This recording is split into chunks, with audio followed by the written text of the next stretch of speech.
Cinema குறித்த எல்லா அப்டேட்களையும் தெரிந்து கொள்ள புதிய புதிய செய்திகளை நீங்கள் புரிந்து கொள்வதற்கும் பழைய சினிமாவினுடைய வரலாற்றை தெரிந்து கொள்வதற்கும் நீங்கள் பார்க்க வேண்டிய சேனல் தான் சினிமா ஃபோக்கஸ் தமிழ். இந்த சேனலை சப்ஸ்கிரைப் செய்யுங்கள், தொடர்ந்து நீங்கள் பாருங்கள், உங்களுடைய நண்பர்களுக்கு பகிர்ந்து கொள்ளுங்கள்.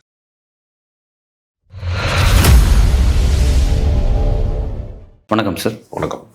ஒரு துன்பகரமான ஒரு நிகழ்வு, நடிகர் ரோபோ சங்கர் அவர்கள் மறைவு அப்படிங்கிறது. 46 வயசுலே எப்படி இவ்வளோ சீக்கிரம் மரணத்தை அவர் தொட்டார், என்ன நடந்துச்சு அது பின்னணியில்? பலரும் பல்வேறு அதிர்ச்சிகரமான சில செய்திகள்லாம் சொல்லிட்டு இருக்காங்க. நீங்கள் சினிமா சார்ந்த வட்டாரத்தில் பல சோர்ஸ் உங்களுக்கு இருக்குது, உங்களுக்கு வரக்கூடிய செய்திகள் என்னவா இருக்குது? அவரோட மரணம் ஏன்?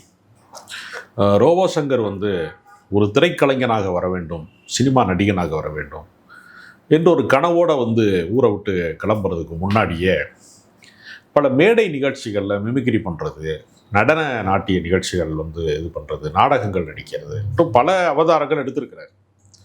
அதில் அவர் நடன நிகழ்ச்சிக்காக வேண்டி அவருடைய உடம்பு முழுக்கவே ஒரு மெட்டாலிக் பெயிண்ட்டுன்னு சொல்லக்கூடிய ஒரு சிமெண்ட் கலரில் ஒரு பெயிண்ட்டை பூசி, அது பூசுறதுக்கு முன்னாடி உடம்பு முழுக்க எல்லா மயிர் கால்களையும் ஷேவ் பண்ணி அப்படியே முழுன்னு வச்சுருந்து அது மேலே தான் அது பூச முடியும்.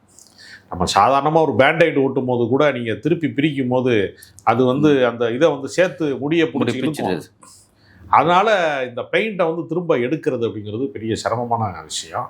இரவு முழுக்க அந்த மாதிரியான வண்ணத்தில் இந்த மெட்டாலிக் பெயிண்ட் போட்டு ரோபோ மாதிரியே டான்ஸ் ஆடுறது, கவனத்தை ஈர்ப்பதற்கு. அதில் தான் அவர் பேர் சங்கருங்கிற பேரே ரோபோ சங்கராக மாறினது. அது இரவு முழுக்க அந்த நடன நிகழ்ச்சிகளில், கோவில் திருவிழாக்களில் ஆடிட்டு மறுநாள் அதிகாலையில் அன்றைய அந்த 4 மணி வாக்கில் அதை பூரா மண்ணெண்ணெய் வச்சு எடுத்து மறுபடியும் அதை வெளியேற்றி மறுபடியும் குளித்து அதை நார்மல் லைஃப்க்கு வர்றது இருக்குல்ல, இது மறுபடியும் இன்னொரு நாள் நிகழ்ச்சி இருக்குன்னு வச்சுக்கோங்க. இப்படி மறுபடியும் இருக்கும்போது ஸ்கின்னு அவருக்கு பெரிய அளவில் கெட்டு போச்சு. அது சைடு எஃபெக்டாக மாறும் எப்போவுமே. அதனுடைய விளைவாக அவருக்கு என்ன பண்ணியிருக்குன்னா, குடல் சார்ந்து பின்னால் உடனடியாக இல்லை, படிப்படியாக அதுக்கு ஃபஸ்ட்டு ஒரு மஞ்சக்காமாலை மாதிரி அவர் காரைக்குடி கழனி வாசலில் போய் இதெல்லாம் சாப்பிட்டு சரி பண்ணியிருக்காரு. இருந்தாலும் அவருடைய லைஃப் ஸ்டைல் இருக்குல்ல, அவர் பின்னால் பிரபலமாக சின்னத்திரைக்கு வந்தார், விஜய் தொலைக்காட்சியினுடைய இதில் வந்தார், கலக்கப்போகுது யார் மாதிரி நிகழ்ச்சிகள் எல்லாம் அப்புறம் திரைப்படத்துறைக்கு வந்துட்டார். 2005 ஒரு நடிக்கிறார். இதற்கு தானே ஆசைப்பட்டாய், பாலகுமாரா, மாதிரி நிறைய தனுஷோடைய படம், வரிசையாக நிறைய படங்களில் ஒரு நடிக்கிறார். 50க்கும் மேற்பட்ட திரைப்படங்களில் நடிக்கிறார். சினிமா பிரபலியம், சின்னத்திரையினுடைய பிரபலியம், பல வெளிநாடுகளுக்கு கலை நிகழ்ச்சிகளுக்கு போகக்கூடிய வாய்ப்பு. இதில் தொடர் பயணங்கள் அப்படிங்கிறதுல நிறையா தன்னை கவனித்துக்கல, தன்னுடைய உடம்பை பாதுகாத்துக்கல.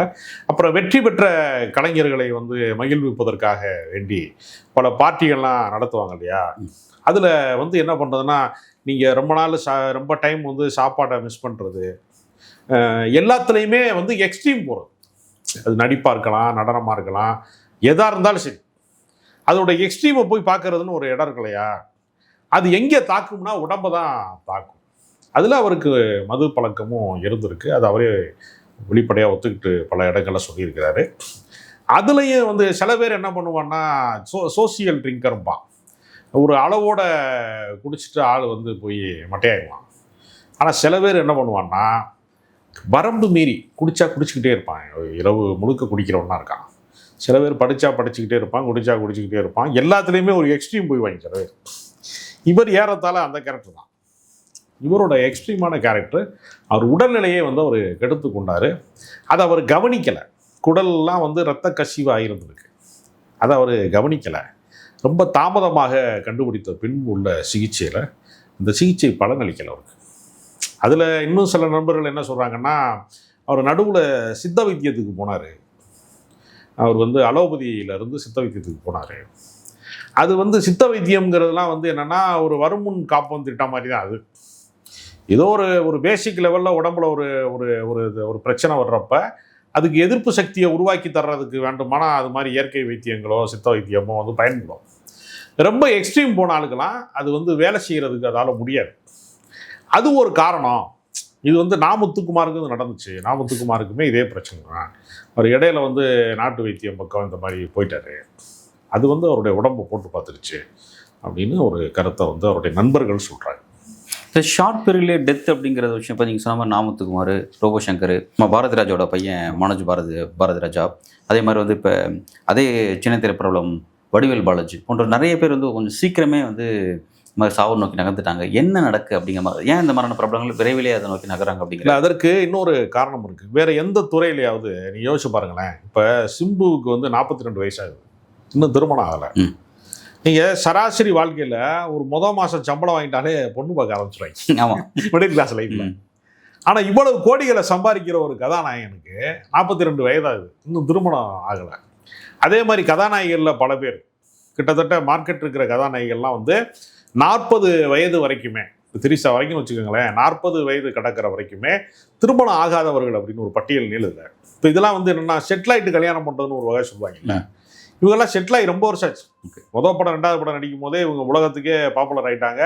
எல்லா வசதிகளையும் அனுபவிக்கக்கூடிய வாழ்க்கை முறைக்கு வந்துட்டாங்க. இப்போ இவங்க என்ன நினைக்கிறாங்கன்னா, நம்மளுடைய தனிப்பட்ட வாழ்க்கையை விட, பர்சனல் லைஃப்பை விட இந்த கலைஞனாக வாழ்கிறதுங்கிறது ரொம்ப முக்கியம். ஓகே, ஒரு கலை வாழ்க்கைக்குள்ளே நம்ம இருக்கிறதுக்கு இது தடையாயிரும் அப்படின்னு தள்ளி தள்ளி போடுறது. ஒரு கட்டத்துக்கு மேலே தள்ளி போட்டதுக்கு பின்னாடி என்ன ஆயிரும்னா, இப்போ நீங்கள் 40 வயசுக்காரருக்கு பொண்ணு கட்டின்னு வச்சுக்கோங்களேன், 20 வயசு பொண்ணாக இருந்தால் அதுக்கு 20 வருஷம் வித்தியாசம் வந்துடும். அரேஞ்ச்மெண்ட் மேரேஜில் வந்து நீங்கள் வந்து ஆள் தேட முடியாத இடத்துக்கு மாறிடும் அது. அதனால் இவங்கெல்லாம் என்ன செய்யறதுன்னா, நேர்ந்து விட்டது மாதிரி இதெல்லாம் மக்களை வந்து ரசிக்க வைக்கிறதுக்காக, மக்களை சிரிக்க வைக்கிறதுக்காக தன்னை நேர்ந்து விடுறது மாதிரி நினைக்கும் போது இதில் பெரிய சிக்கல் என்னென்னா, சினிமா துறை மாதிரியான விஷயங்கள்ல இது நிரந்தரமா இல்லையா அப்படிங்கிறது யாராலையும் உறுதிப்படுத்த முடியாது. இன்னைக்கு சூப்பர் ஸ்டாராக இருந்தால் கூட ஒரு படம் அடுத்த படம் ஓடுமாங்கிறது அவருக்கே தெரியாது. இப்போ நீங்கள் இதே மாதிரி வந்து கலக்கப்போவது யார் மாதிரியான நிகழ்ச்சிகளில் இருந்து உருவான சின்னத்திரை பிரபலமாக இருந்து உருவான தொகுப்பாளராக இருந்த சிவகார்த்திகேயன் வந்து இன்னைக்கு வந்து விஜய் இடத்துல அவர் தான் அடுத்து அப்படின்னு சொல்லக்கூடிய இடத்தை நோக்கி அவர் நகர்றார். அப்போ தன்னை தற்காத்துக்கிறது இருக்கு இல்லையா, அது சில பேருக்கு வந்து என்னென்னா அந்த வாய்ப்புகள் வந்து அமையாமல் போயிடுது. கலைஞர்கள் வந்து எமோஷ்னலாக உள்ளவன். ஒன்று வந்து அவனுக்கு புறக்கணிப்பாக நடக்கும், அவமானங்களாக நடக்கும். புகழ் என்பது நான் ரகசியமாக எடுத்த பிச்சை என்று மகாகவி ரவீந்திரநாத் தாகூர் சொல்கிறார். யோசிச்சு பாருங்களேன், புகழ்ங்கிறது எல்லாருமே கௌரவமானது, புகழுங்கிறது ஒரு மகுடம், ஒரு கிரீடம் அப்படி எல்லாருமே சொல்லும் போது அது கிரீடம் இல்லைடா, அந்த கிரீடத்தை கவுத்து போட்டேன்னா அதுக்குள்ளே ஒரு திருவோடு இருக்குது. பல பேர்கிட்ட பிச்சை எடுத்து தான் அப்படி வர்றாங்க. எப்படி ஒருத்தர் எம்எல்ஏ ஆகிறதுக்கு எல்லாரையும் கும்பிட வேண்டியிருக்க லட்சக்கணக்கான வேற. அது மாதிரி வந்து பல கதவுகளை தட்டி பல இடங்கள் அவமதிக்கப்பட்டு, இப்போயாவது பரவாயில்ல வாட்ஸ்அப்லாம் வந்திருக்கு. முன்னாடிலாம் என்ன பண்ணுவாங்கன்னா, ஃபோட்டோவை எடுத்துக்கிட்டு ஒவ்வொரு ஆஃபீஸாக போவாங்க. டைரக்டர் அவங்களை யாருமே பார்க்க மாட்டாங்க. யாரோ ஒரு ஆஃபீஸ் பாய் வந்து ஒரு அதிகாரம் மிக்கவராக மாதிரி, ஒன்று யார் வர சொன்னதுங்க, எதுக்கு வந்த, அப்படியே வெளியே போய் நில்லு அப்படின்னா சொன்னதெல்லாம் நான் பார்த்துருக்கேன். அப்படி சொல்லியும் அசிஸ்டன்ட் டைரக்டர்களை சில இயக்குநர்களும் சொல்லுவாங்க. தினசரி பார்த்தீங்கன்னா ஒவ்வொரு ஆஃபீஸ்லையும் நூற்றுக்கணக்கான பேர் வந்து காத்துக்கிட்டு, அப்போ தொடர்ந்து புறக்கணிப்பாக நடக்கும். அப்புறம் ஏதாவது ஒரு அடையாளம் வந்துருச்சுன்னா அளவுக்கு மீறிய பாராட்டு, அங்கீகாரம் எல்லாமே நடக்கும். அவரே சொல்றாரு, பல நாடுகளுக்கு நான் பயணம் பண்ணிகிட்டே இருக்கேன், ஒவ்வொரு நாடாக போகிறேன், எனக்கு சாப்பிட்றதே மறந்து போச்சு, நான் பல டைம் சாப்பிட்றதே இல்லை. ரோபோ சங்கர் சொல்கிறார், நான் சாப்பிட்றதே இல்லை. அப்போ சாப்பிட்றதுக்கு நேரம் இல்லை. அதனால முதல்ல சாப்பாட்டுக்கு வழி இல்லாமல் இருக்கிறது, அப்புறம் சாப்பிட நேரம் இல்லாமல் இருக்கிறது, அப்படி 2 எக்ஸ்ட்ரீம்குள்ளே போகிறது. அவங்க பார்த்துக்கிறது கிடையாது. உடம்பு வந்து என்ன ஆகும், நீங்கள் குடிச்சிக்கிட்டே இருக்கிய, நீங்கள் வந்து தொடர்ந்து வந்து இப்போ நீங்கள் இன்னொன்று என்ன செய்வாங்கன்னா, சினிமா ஷூட்டிங்கில் பல பேருக்கு தெரியாத விஷயம், சினிமாக்காரங்களுக்கு தெரியும், பொதுமக்களுக்காக சொல்கிறேன். காலையில் அதிகாலையில் 4 மணிக்கு எழுப்பி விட்ருவாங்க. குளிச்சு ரெடியாகி 5 மணி 5:30க்கெலாம் கார் வந்துடும். ஷூட்டிங் ஸ்பாட்டுக்கு 6:30 மணிக்கு கொண்டு இறக்கி விட்டா பொழுது சாயங்காலம் அடையிற வரைக்கும் அந்த ஷூட்டிங் ஸ்பாட்டில் அவங்க இருப்பாங்க. சில நேரம் டே அண்ட் நைட் ஷூட்டிங் போவாங்க. அடுத்த கால் ஷீட் அப்படியே கண்டினியூ ஆகுது அப்படின்னா ராத்திரி 2 மணி வரைக்கும் அப்படியே போகும். அந்த இது டே அண்ட் நைட்டு. அடுத்த கால் ஷீட் போட்டால் 2 மணிக்கு போவோம். 2 மணிக்கு ஷூட்டிங் முடிஞ்ச உடனே பேக்கப் பண்ண பின்னாடி தான் கிளம்பி வர முடியும். அதுக்கு பின்னாடி மறுபடியும் எல்லாத்தையும் கேமரா லைட்லாம் எடுத்து வச்சுட்டு ஆர்டிஸ்ட்டுக்கெலாம் தனித்தனி கார்லாம் அனுப்பி எல்லாம் வந்து மறுபடியும் அதே ஹோட்டல் ரூமுக்கோ லாட்ஜுக்கோ வந்து சேர்றதுக்கு 3-3:30 ஆகும். குளிச்சுட்டு மறுபடியும் 4 மணிக்கு கதவு தட்டுவாங்க. ஒரு ரெஸ்ட்லெஸ். ஆமாம், ரெஸ்ட்லெஸ் தான். திரும்ப கிளம்புமாங்க. திரும்ப கிளம்பு அப்படிங்கிறப்ப நீங்கள் வந்து இதெல்லாம் வந்து என்னென்னா ஒரு பெரிய தண்டனை மாதிரி. இதை வந்து ஒரு பெரிய இந்த வாழ்க்கையில் தான் சினிமா சாப்பாடு சாப்பிட்டவன் வேறு சாப்பாடு சாப்பிட்றதுக்கு பிடிக்காது, வேறு வாழ்க்கைக்கு போக மாட்டேன். நீங்கள் சினிமாவில் வந்து பிற தொழிலாளர்களாக வேலை செய்கிறாங்கல்ல, லைட்மேனாக வேலை செய்வாங்க, கேமரா அசிஸ்டண்டாக வேலை செய்வாங்க, எல்லாருக்குமே ஆள் மனதுக்குள்ளே என்ன தெரியுமா இருக்கும், சினிமா ஒரு நாள் நம்ம கைப்பற்றிடலாம், ஒரு நாள் நம்ம நடிகன் ஆயிடலாம், கமலஹாசன் மாதிரி நம்ம வந்துடலாம், அஜித்குமார் மாதிரி வந்துடலாம், சிவகார்த்திகேயனை நான் ஓவர்டேக் பண்ண போகிறேன் அப்படின்னு அவன் ஆழ்மனதில் நம்புவான். அவன் நம்பிக்கையை நம்ம தப்புன்னு சொல்ல முடியாது, அது மூட நம்பிக்கைன்னு நம்ம சொல்ல முடியாது. அவனுக்கு அப்படி ஒரு ஆசை இருக்கும். அதுக்கான முயற்சி இருக்கா, பயிற்சி இருக்கா, வாய்ப்பு இருக்கா, வசதி இருக்கா, நடக்குமா நடக்காதான்னு அவனுக்கும் தெரியாது, யாருக்குமே தெரியாது. அப்படி ரொம்ப பேர் சுற்றிக்கிட்டே தெரியுவான். இப்போ பல பேர் வந்து என்ன பண்ணுவான்னா, அது சினிமாங்கிறது வந்து எப்படின்னா முத்தெடுத்தவன் சிலர், அது கடல் மாதிரி, சினிமாங்கிறது ஒரு கடல் மாதிரி, அதில் முத்தெடுத்தவன் சிலர், மூழ்கி போனவர் பலர். அப்போ இதில் மூழ்கி போகிறது தான், இந்த மாதிரி விஷயங்களுக்குள்ளே போய் மாட்டிக்கிறது தான் எல்லாமே. அதனால் நாமுத்துக்குமாரெலாம் நீங்கள் பார்த்தீங்கன்னா, நாமுத்துக்குமாருக்கு பாட்டு எழுத வைக்கணும் அப்படின்னு முடிவு எடுத்துட்டா நல்ல ஃபாரின் ஜரக்கா வாங்கிட்டு அவர் அணுகிறது ப்ரொடியூசர்ஸு, டைரக்டரு. அன்றைக்கி முத்துக்குமார் வாங்கினா அவர் ஒரு இன்னோவா கார் வச்சுருக்காரு. அப்படியே பாண்டிச்சேரி ரோடு வரைக்கும், ஈசிஆர் ரோட்டில் அப்படி கொஞ்சம் தூரம் போயிட்டே இருக்கும் வண்டி. போகும்போது லைட்டாக வெக்க போட்டு ஒரு டியூனை சொன்னோடனே அப்பயே வரி இம்மீடியட்டாக உடனடியாக எழுதிக்க போய் ஒரு ஒரு திருவான்மியூர் தாண்டி ஒரு மாமல்லபுரம் ரேஞ்சுக்கு போகும்போது ஒரு 5 பாட்டு முடிஞ்சிருச்சு. வண்டியை யூட்டன் போட்டு திருப்ப, அவ்வளோதான், பாட்டு முடிஞ்சிருச்சு. அப்படியே பயணம் முடிஞ்சிருச்சு எல்லாமே. சீக்கிரம் காரி ஆகணும்னா ஃபாரின் சரக்கை வாங்கி வை அப்படின்னு கொடுத்து கொடுத்து கொடுத்து போய் சேர்ந்துட்டாப்புல. அப்போ இது வந்து தேனை தேடி தேடி அலைகிறது வண்டு, அதையே தேன் குடத்தில் தூக்கி போட்டால் மூழ்கி மூச்சு அடைத்து செத்து போகிறது. எல்லாத்துக்கும் லிமிட்டேஷன் இருக்குது வாழ்க்கையில். அந்த லிமிட்டை வந்து கலைஞர்கள் வந்து ரொம்ப இயல்பாக தாண்டக்கூடியவர்களாக இருக்கிறான், கட்டுப்பாடற்றவர்களாக இருக்கான், எல்லையற்ற சுதந்திரத்தை விரும்பக்கூடியவனாக இருக்கான். அதனுடைய விளைவு அவனுடைய உடல்நலம் வந்து பாதிக்கப்படுது. இந்த மாதிரி விபரீதமான மரணங்களுக்குள்ள அது மரணத்தின் வாசலை திறந்து வைக்கும். அப்படிதான் ரோபோ சங்கருடைய மரணத்தை பார்க்குறேன். Right sir. இப்போ நீங்கள் ரோபோ சங்கர் விஷயம், அதே மாதிரி வந்து கவிஞர் நாமுத்துக்குமார் விவகாரம், அப்புறம் வந்து மனோஜ் பாரதிராஜா விஷயம், அதே மாதிரி வந்து இந்த வடிவேல் பாலாஜி, இந்த நபர்கள்லாம் வந்து இந்த நீங்கள் சொல்கிற மாதிரி வந்து நம்ம கலைஞர்கள் மக்களை வந்து மகிழ்விக்கணும் அப்படிங்கிற விஷயத்துக்காக தங்களை மறக்கக்கூடிய ஒரு சூழலுக்கு தள்ளப்படுறது அப்படிங்கிற அந்த விஷயங்கிறது வந்து ஒரு சீரியஸான விஷயம் தான். ஆனால் இதே நேரங்களில் வந்து பர்ஃபெக்டாக, அதாவது புகழும் அடைஞ்சிருப்பாங்க, தங்களோட விஷயத்தை லிமிட்டில் கரெக்டாக வச்சுருப்பாங்க. அந்த மாதிரி வந்து பயணிக்கக்கூடிய நிறைய பேர் இங்கே இருக்க தான் செய்கிறாங்க. ஆனால் சிலர்லாம் பார்த்து இவ்வளோ எக்ஸ்ட்ரீம் எவ்வளோ சீக்கிரமாக மரணத்தை நோக்கி நகராங்க, அவங்களாம் ரொம்ப லைஃப்பில் நிறைய நாட்கள் வாழ்கிறாங்க அப்படிங்கிற விஷயம் இருக்குது. இந்த 2 விஷயத்தையும் நம்ம திரைத்துறையில் ஒன்றா பார்க்க முடியுது. எப்படி இதை புரிஞ்சுக்கிறது? இல்லை, அதாவது வேலை இருக்கிற நாட்களை விட சினிமாவில் வேலை இல்லாத நாட்கள். 365 நாளில் 65 நாள் மட்டும்தான் ஷூட்டிங்கு, 300 நாள் வேலை கிடையாது என்கிற நிலைமை வந்து ஒரு இயக்குனருக்கு இருக்குது. அந்த 65 நாளுக்காக அவங்க ப்ரிப்பேர் பண்ணுவாங்க, ஏதாவது கதை எழுதிக்கிட்டு ஏதாவது ஒன்று ரெடி பண்ணிகிட்டே இருப்பாங்க. அதே மாதிரி அந்த 65 நாளுக்காக ஒரு சினிமா நடிகன் வந்து உடம்பு வந்து ஜிம்முக்கு போய்கிட்டு உடம்பை வந்து ஃபிட்டாக வச்சுக்கிறணும், வந்து டான்ஸ் கிளாஸ் போகணும், ஏதோ ஒன்று பண்ணிக்கிட்டே இருப்பாங்க. அப்போ எல்லாருக்குமே என்ன ஆகும்னா, இவ்வளவு ரிஸ்க் எடுத்து பொருளாதாரத்தை கொட்டி கோடிக்கணக்கான ரூபா செலவு பண்ணி எல்லாம் பண்ணும்போது திடீர்னு அவங்களுக்கு எதிர்பாராத ஒரு ரிசல்ட், அந்த படம் கவனம் பெறாத படமாக மாறிடும். திடீர்னு பல கோடி ரூபா லாஸ் ஆகிடும், திடீர்னு மார்க்கெட் அவுட் ஆகிடும். இந்த ஏற்றத்தாழ்வு இருக்குல்ல, இது அவர்களால் தாங்க முடியாது. நம்ம பாரதி ராஜாவுக்கு மகனாக பிறந்துட்டோம், நம்ம ஒரு டைரக்டராக ஜெயிக்க முடியலையே, நம்ம ஒரு நடிகனாக ஜெயிக்க முடியலையே அப்படிங்கிற ஒப்பீடு இருக்குல்ல, அது எவ்வளோ மன உளைச்சலை தரும். இப்போ நீங்கள் ஜெயிக்கிறவனை பார்த்து ஜெயிக்காதவன்ட்ட நீங்கள் சொல்லி காட்டுறதுன்னு ஒன்று இருக்குல்ல. இப்போ வெற்றிமாறன் மாதிரி வந்து வரணும், வெற்றிமாறன் மாதிரி நம்ம சக்ஸஸாக வரணும்னு விக்ரம் சுகுமாரன் ட்ரை பண்ணுறாப்புல, அது நடக்கலை, வணிக வெற்றி அவருக்கு பெற முடியல. அந்த மன அழுத்தம் தான் அவருக்கு வந்து ஹார்ட் அட்டாக் ஆகுது. ஒப்பீடு தான் பெரிய பிரச்சனை, ஒப்பீடு மிகப்பெரிய பிரச்சனை. ஒவ்வொருத்தனையுமே என்ன செய்யறேன்னா, நீயே அவன் மாதிரி இல்லை அப்படின்னு கேட்கறது இருக்கு இல்லையா, அதுதான் உலகத்தின் ஆகப்பெரும் வன்முறைன்னு சொல்லுவாங்க. அது இங்கே நிகழ்ந்துக்கிட்டே இருக்கும். ஏன் நீ அவன் மாதிரி வர முடியல, சிவகார்த்திகேயன் மாதிரி நீ ஏன் வரல அப்படின்னு ஒருத்தன் கேட்குறான்னு வச்சுக்கோங்க, கலக்க போகுது யாரில் இருக்கவனை பார்த்து. அதனால வந்து அதற்கான கதவுகளை திறக்க முடியாது. அந்த சாத்தியங்கள் வந்து எல்லாருக்குமான சாத்தியங்கள் இங்கே இல்லை. நீங்கள் வந்து எல்லாருக்குமே சினிமா வந்து வாய்ப்பளித்துறோம், எல்லாரையுமே உயரத்தில் தூக்கி வச்சிரும், எல்லாருமே நிலை பெற முடியும் அப்படிங்கிறதுல. இப்போ நீங்கள் ரொம்ப பிரபலமாக சில படங்கள் நடிச்சுட்டு திடீர்னு வந்து எந்த வேலையுமே இல்லை, எனக்கு வாய்ப்பும் கிடைக்கல அப்படின்னு சொல்லும் போது சராசரி வாழ்க்கைக்கு திரும்ப முடியாது. பஸ்ஸில் ஏறி போக முடியாது. இப்போ ஒரு புரோட்டா மாஸ்டர் இருந்து ஒருத்தன் வந்து திடீர்னு இப்போ சினிமாவுக்கு ஒருத்தன் பாட்டல்னா, எனக்கு தெரிஞ்ச ஒரு நண்பன், கவிதையெல்லாம் எழுதக்கூடியவன், பாடல்கள் ஒரு சில வாய்ப்பு கிடைச்சி மறுபடியும் வாய்ப்பு கிடைக்காம போயிடுச்சு. மறுபடியும் புரோட்டா மாஸ்டராக போகிறது இருக்குல்ல, அது ஒரு பெரிய மனத்தடையாக மாறும்.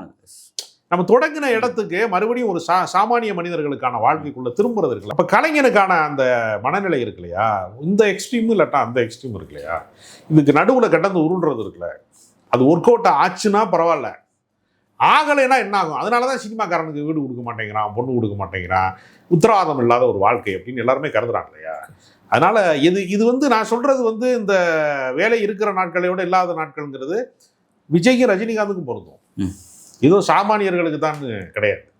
அதனால இப்ப நீ என்ன பண்ணா, வாழை மீனுக்கு விலங்கு மீனுக்கு கல்யாணம்னு ஒரு பாட்டு கிட்ட ஆகுது, அவனை உலகம் முழுக்க வச்சு கொண்டாடுறாங்க. கொண்டாடிட்டு என்ன பண்ணுவாங்க, தூக்கி போட்டுருவாங்க கீழே. அதுக்கு பின்னாடி அப்புறம் அவனை பற்றி எந்த பேச்சுமே இல்லை. அப்புறம் மறுபடியும் முகமூடி ஊட்ட அலைகிறதாங்கிற ஒரு கேள்வி இருக்குது. புகழின் உச்சிக்கு போயிட்டு மறுபடியும் அங்கேருந்து அவ்வளோ பெரிய உயரத்தில் இருந்து கீழே தூக்கி போட்டுறாங்க. மறுபடியும் புறக்கணிப்பு தொடர ஆரம்பிக்குது, மறுபடியும் நிராகரிப்பு தொடர ஆரம்பிக்குது. ஆள் வந்து வெளியில் நடமாடாமல், எனக்கு தெரிஞ்சு ஒரு டைரக்டர் வந்து சினிமா எடுத்து தோத்து போயிட்டான். அவன் பகலில் நடமாடுறதே கிடையாது, ராத்திரில மட்டும்தான் நடமாடுறான். ஏன் நான் என்னை துக்கம் கேட்குறாங்க, ஏன் தோத்து போனேன்னு கேட்குறாங்க. ஓகே, அப்படின்னு இது இருக்கு. இதையெல்லாம் கடந்து போக முடியாத ஒரு மனநிலை கொண்டவர்களாக கலைஞர்கள் இருக்கும்போது ஏதாவது ஒரு போதை பழக்கத்துக்கு ஆளாவது, அதெல்லாம் வந்து இந்த மாதிரியான ஒரு ஒரு ஒரு இளமை கால மரணமாக மாறும். இப்போ கலைஞர்கிட்ட வந்து எதிர்பார்க்க வேண்டிய விஷயத்தை குறைச்சிக்கணும், மக்கள் தான் குறைச்சிக்கணும், அது மக்கள் தான் தங்களை கரெக்ஷன் பண்ணிக்கணுமா? இது எங்கே சரி பண்ண வேண்டிய பிரச்சனை? இந்த பிரச்சனை இல்லை, இது மக்களோட பிரச்சனை கிடையாது. ஓகே, மக்கள் வந்து நீ தான் வந்து வரணும், நீ வந்து பாட்டு எழுதி கொடுக்கணும் எங்களுக்கு, நீ தான் மியூசிக் பண்ணணும், நீ தான் நடிக்கணும், நீ தான் கலக்க போகுது, யாருக்கு வரணும் அப்படின்னு யாரும் கடிதம் போட்டு யாரையும் கூப்பிடல. மக்கள் யாரையோ ரசிச்சுக்கிட்டே இருப்பான். ரோபோ சங்கர் போனால் இன்னொரு ஆளை ரசிப்பான். இழப்பு அந்த குடும்பத்துக்கு தானே. ஆமாம், தனிப்பட்ட. அப்போ இந்த ரிஸ்க் நம்ம எடுக்கணுமா? மெட்டாலிக் பெயிண்ட் எல்லாம் உடம்புல தடவணுமா? தடவி இது மூலமாக ஏற்படக்கூடிய இழப்புகள் என்னவா இருக்கும்? ஒரு ஆர்வ மிகுதி. அவருக்கு வந்து கமலஹாசன் தான் ரோல் மாடல். நீங்கள் கமலஹாசன் எத்தனையோ மேக்கப்பை வச்சுருந்தா அதுக்கான பாதுகாப்பு ஏற்பாடு அவருக்கு இருக்குல்ல, அது ஒரு விஷயம் இருக்குல்லையா. அப்போ நீங்கள் ஃபைட் சீன் எடுக்கும்போது கீழே வந்து பெட்டையெல்லாம் போட்டு ஏகப்பட்ட பாதுகாப்பு ஏற்பாடுகளோட தான் ஒரு நடிகன் வந்து ஒரு ஆக்ஷன் சீனில் வந்து நடிப்பான். நீங்கள் இல்லை பரவாயில்ல, ஒரு சண்டை காட்சி வீரன் நடிக்கிறத வந்து நானே நடிக்கிறேன் அப்படின்னு சொல்லி வந்து ஒரு கேமராமேன், அதை இன்னுயிர் தோழன் பாபுன்னு சொல்லுவாங்க, ஹீரோவாக இருந்தவர், நான் ரிஸ்க் எடுக்கிறேன்னு மேலே ஏறி விழுந்தவர் படுக்கையில் 30-33 வருஷம் படுக்கையாகவே கடந்து இறந்துக்கிட்டார். எவ்வளோ பெரிய துயரம் பாருங்கள். இவ்வளோ ரிஸ்க் இருக்குது இந்த சினிமாக்குள்ளே. நம்ம கொஞ்ச நேரம், நம்ம 2 மணி நேரம் சினிமா பார்க்கறதுக்காக ஒருத்தன் தன்னுடைய இளமையை வந்து 20 வருஷ இளமையை எரிச்சு தான் ஒருத்தன் டைரக்டர் ஆகிறான், ஒருத்தன் நடிகன் ஆகிறான், ஒரு ப்ரொடியூசர் அதுக்காக சொத்தை இழக்கிறான், தன் வாழ்நாள் சேமிப்பு ஒருத்தன் இழக்கிறான். இது என்டர்டெயின்மெண்ட்டுங்கிறது வந்து பார்க்குறவனுக்கு தான். அந்த வாழ்க்கையை வாழ்றவன் இருக்கான்ல, அவனுக்கு அது என்டர்டெயின்மெண்ட் கிடையாது, வாழ்வா சாவா யுத்தம். அதில் ஒருத்தன் செத்துடுறான். அந்த மாதிரியான பாதுகாக்க முடியாமல் தன்னை வந்து இழக்கக்கூடிய ஒரு இடத்துல வந்து துயரத்தில் வந்து வாழ்க்கை முடியுது. இப்போ நீங்கள் மக்கள்கிட்ட பிரச்சனை இல்லை அப்படின்னு சொல்கிறீங்க. ஆனால் வந்து கலைஞர்களுக்கும் மக்களுக்கும் நடுவில் வந்து இன்னொரு ஃபேக்டர் ஒன்று இருக்குது. ஒரு ஊடகம், ஒரு ஒரு ஒரு தனிப்பட்ட ஒரு நடிகருடைய பிரம்மாண்டத்தை காட்டுறது, அவர் வந்து பெரிய அளவில் மக்களுக்கு கொண்டு போய் சேர்க்கிறது அப்படிங்கிறது இடையே ஒரு மீடியம் இருக்குது. அந்த மீடியம் தான் இதுக்கெல்லாம் சிக்கல் அப்படின்னு பார்க்கலாம். இல்லை, அதாவது அந்த இமேஜ் இருக்கு இல்லையா, நீங்கள் வந்து கலைஞனாக இருக்கும்போது உங்களுக்கு இருக்கக்கூடிய கர்வம், உங்களுக்கு இருக்கக்கூடிய இமேஜ், உங்களுக்கு இருக்கக்கூடிய சமூக மரியாதை இருக்கு இல்லையா, அந்த கிரீடத்தை கலட்டி வச்சுட்டு வாழ்றதற்கு பழகணும் நம்ம. ஓகே, கலைஞர்கள் வந்து அப்படித்தான். நீங்க கேரளாவில் வந்து பெரிய நடிகனா இருக்கிறவன், அவன் போய் அவன் வீட்டுக்கான காய்கறியை வாங்குறது மார்க்கெட்டுக்கு போறேன் அப்படிங்கிறது இருக்கு இல்லையா, என்ன சார் நீங்க வந்து இங்கே அப்படின்னு கேட்குற இடம் இருக்கு இல்லையா, ரெண்டுக்குமான இடைவெளி குறையணும். அவன் நம்மள மாதிரி ஒரு சராசரி மனிதன் தான். அப்போ நீங்கள் வந்து ஒரு கலைஞனுடைய லைஃப்பில் இருக்கக்கூடிய பர்சனல் லைஃப்பில் வந்து திடீர்னு மம்முட்டிக்கு உடம்பு சரியில்லை அப்படின்னு ஒரு தகவல் வருதுன்னு வச்சுங்களேன், அதை 10 விதமான பரப்புறாங்க. அவருக்கு அந்த நோயாமல, இந்த நோயாமல, அதாவது அவரோட ஃபேமிலி டாக்டருக்கு தெரியாத நோயெல்லாம் இவங்க பரப்பிக்கிட்டு இருக்காங்க. இது அப்போ அவங்களுக்கு என்ன ஆகும்னா, அவங்களோட பிரைவசி வந்து ஒரு பெரிய அளவில் கெடுது. அதுக்கு பயந்துக்கிட்டு தான் அவங்க ரொம்ப பேர் என்ன செய்யறாங்கன்னா, ரொம்ப மிடில் கிளாஸாக இருக்கிற கலைஞர்கள் கூட, சரியாக படம் ஓடாத படத்தை எடுத்த டைரக்டர் கூட ஒரு கார் வாங்கிறோன்னு ஏன் நினைக்கிறான்னா, அதில் ஒழிச்சுக்கலாங்கிறத. இவன்ட்டு ஏன் சார் உங்கள் படம் ஓடலைன்னு கேட்குறான். என்ன பதில் சொல்கிறது? ஓடாதுக்காகவே நான் காரணம். அவனுக்கு தெரிஞ்சதை அவன் ஃபீல் பண்ண ஒரு கதையை எடுக்கிறான். அது மக்களுக்கு பிடித்தமானதாக மாறாமல் போகிறதுங்கிறது ஒரு இடம் இருக்குல்ல, அந்த ஒரு மேஜிக் நடக்காமல் போகிறது இருக்குல்ல, அதுக்கு அவன் பொறுப்பு கிடையாதுல்ல. இப்போ இளையராஜா போடுற 80களில் இளையராஜா போட்ட பாட்டை வந்து விழுந்து கேட்குறான். இன்னைக்கு இளையராஜா போடுற பாட்டை கேட்க மாட்டேங்கிறான்ல. அப்போ நீங்கள் ஏன் சார் மொக்கையா பாட்டு போறீங்கன்னா அவரை போய் கேட்க முடியாதுல்ல. அவருடைய கற்பனைங்கிறது ஒவ்வொரு காலகட்டத்திலையும் வேற ஒன்றா மாறிக்கிட்டே இருக்கும்ல. ஒருத்தரை பற்றிய பிம்பம் இருக்குல்ல, அதுதான் பிரச்சனை. அந்த இமேஜை வந்து கலைஞர்களை நம்மளும் ஒதுங்கி நின்று பார்ப்பது அப்படின்னு இல்லாமல், பொதுமக்களாக இருக்கிற ரசிகர்களாக இருக்கிறவங்களும் ஒதுங்கி நின்று பார்க்கணும். அவங்களும் அதுக்காக கொடுக்கக்கூடிய விலைங்கிறது இது எவ்வளவு விபரீதங்களை கொடுக்கும் அப்படிங்கிற பாதுகாப்பு உணர்வும் அவங்களுக்கு இருக்கணும். ரெண்டுக்குமான இடைவெளி தான் அந்த சிக்கல் நான் நினைக்கிறேன். கலைத்துறையில் இருக்கக்கூடிய கலைஞர்களுக்கு என்ன பிரச்சனை இருக்குது, அதை உள்ளே எப்படி போய் பார்க்கணும், அவங்களுக்கும் என்ன விதமான ப்ரெஷர் ஏறிட்டு இருக்கு, அந்த ப்ரெஷரே நம்ம பார்க்காம அவங்களோட கலையை மட்டும் ரசிக்கக்கூடிய ஒரு போக்கு இன்றைக்கி இருந்துகிட்ருக்கு அப்படிங்கிறத நீங்கள் குறிப்பிட்றீங்க. உண்மையிலே வந்து இந்த விஷயத்தில் மக்களும் நம்ம சரி செஞ்சுக்க வேண்டியது இருக்குது. பல்வேறு விஷயங்களை வந்து நம்ம அதை பற்றி புரிஞ்சிக்க வேண்டிய ஒரு தேவை ஏற்பட்டிருக்கு அப்படிங்கிறத நீங்கள் வலியுறுத்துறீங்க. வருகைக்கும் கருத்துக்கும் நன்றி.